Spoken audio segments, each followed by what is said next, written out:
Virus African Swine and Fever (ASF) yang menyerang ternak babi pada tahun 2019 hingga 2020 lalu kini ada indikasi kembali muncul. Hal tersebut nampak pada sejumlah ternak babi yang mati mendadak di Karangasem belum lama ini dan diperkirakan suspek ASF. Atas kasus tersebut, pemerintah kabupaten kota pun mulai melakukan antisipasi.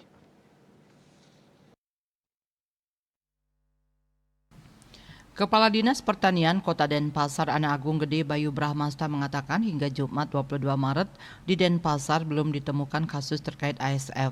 Sebagai upaya antisipasi, pihaknya telah melakukan penyemprotan disinfektan secara rutin ke kandang-kandang babi. Dikatakannya, penanganan terhadap hewan ternak terus berlanjut sejak penanganan penyakit kuku dan mulut PMK. Saat ini pihaknya masih melakukan vaksinasi PMK.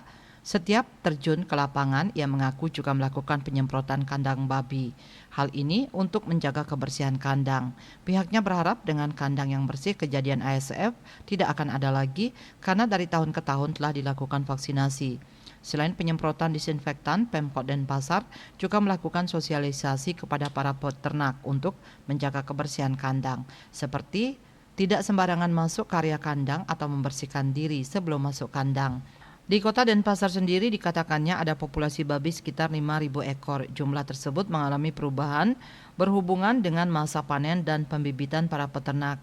Ia menegaskan hingga saat ini kondisi ternak babi di Denpasar masih aman, belum ada temuan kasus ASF.